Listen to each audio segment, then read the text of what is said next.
Hello and welcome. Today we are going to go over submitting a Rural Recreation and Tourism Program online application. We'll be starting from the Rural Recreation and Tourism Program webpage. Here, you can see the button we need to click to be connected to the online application. Once we click that button, we'll be taken to the Submittable application homepage. At the start, there's some important technical assistance information, which we'll go over in just a moment. At the bottom, you'll see that new users can create an account, and those with an existing Submittable account can click this button to sign in. Submittable does have multiple resources available for new applicants in creating an account, and so today we'll click the Sign In button. Once signed in, we're taken back to this home page with this technical assistance information. I'd like to draw your attention to the top, which mentions that November 5th, 2021 at 5 p.m. is the application deadline. However, applicants do not need to wait until 4:59 p.m. on November 5th to submit an application. If your application is ready to go, we encourage you to submit it early.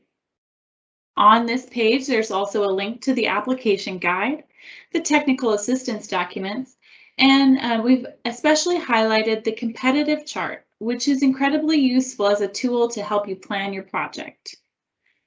Please note that the Submittable online application platform operates best on Google Chrome, Mozilla Firefox, and Apple Safari web browsers. Unfortunately, the platform does not support the use of Internet Explorer and Microsoft Edge. The person who starts the application is considered that application's owner. That owner can invite other team members to collaborate on the application. However, only the owner will be able to submit the application, and if additional updates are asked of the applicant, only the owner will be able to go back in and make those updates.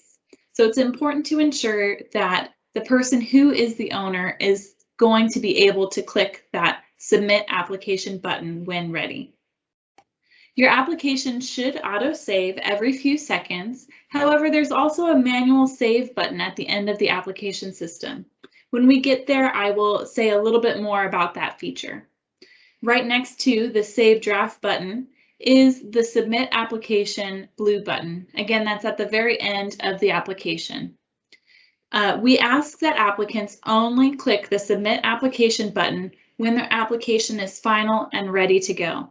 Once you click that Submit Application button, you will not be able to go back in and make additional edits unless our office requests additional edits and opens the application back up for you.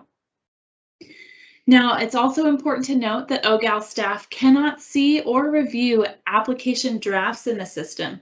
And so if you are having any concerns or issues, or if you have any questions on your draft, please feel free to reach out to staff. We are here to assist you. Just know that we won't be able to see the draft.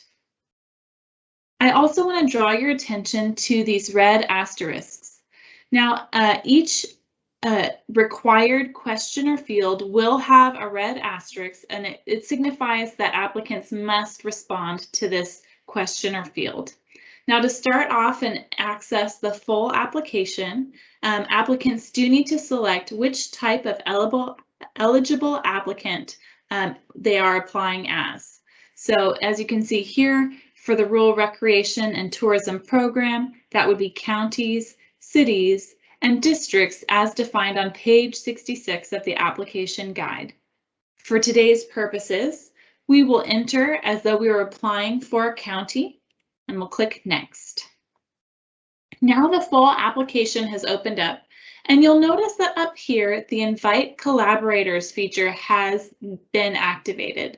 If you click this link, you'll be taken to a place where you can insert team member email addresses and invite them to be collaborators by clicking this Invite button. Team members will receive an email from Submittable with a link and will have access to the application and be able to work together with you on that application in real time. As a reminder, only the owner or the person who started the application will be able to submit the application. Now, as we go down, you'll see that additional application questions have opened up. And at the beginning, we ask for more information about the applicant and about the project. Scrolling down, you'll see that we have a field for checklist item number 1, the application form, and this is where you would upload that. I will say a little bit more about checklist items 1 and 3 through 14 shortly. However, first I want to dive into checklist item 2, the project selection criteria. Checklist item 2, or project selection criteria, is unique in that all responses will be input into the application, and after November 5th, these responses cannot be changed, updated, or edited. So once you submit your application, project selection criteria responses are locked in place and you will not be able to adjust or edit those any further. It's important to make sure that everything you put in for your project selection criteria responses is final before you click submit.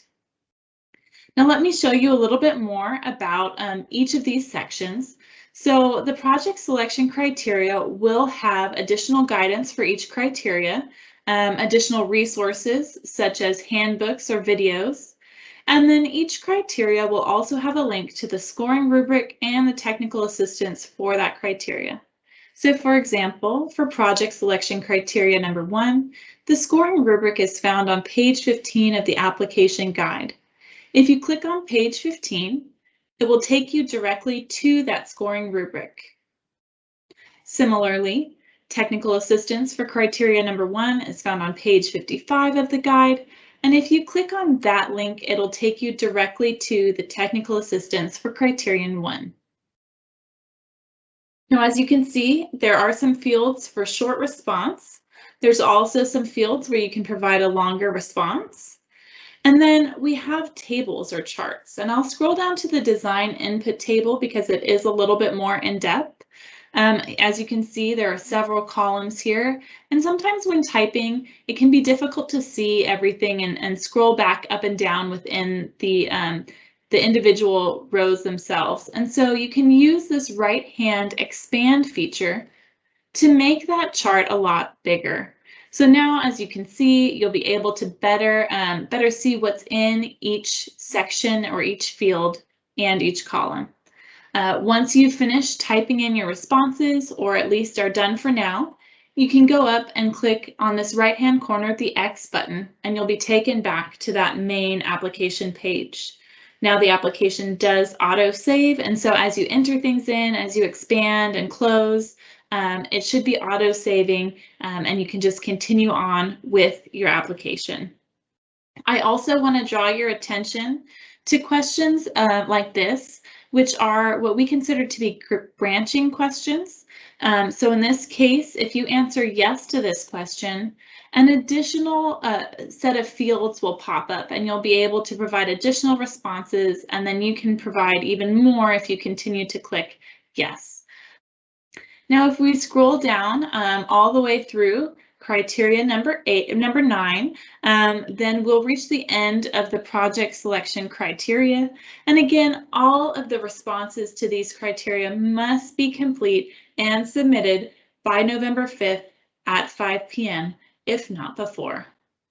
Now, after the project selection criteria, you enter into the checklist item section. And so here you can upload files for each different checklist item. Underneath the upload field, you'll see that there is information on how many files can be uploaded for each checklist item.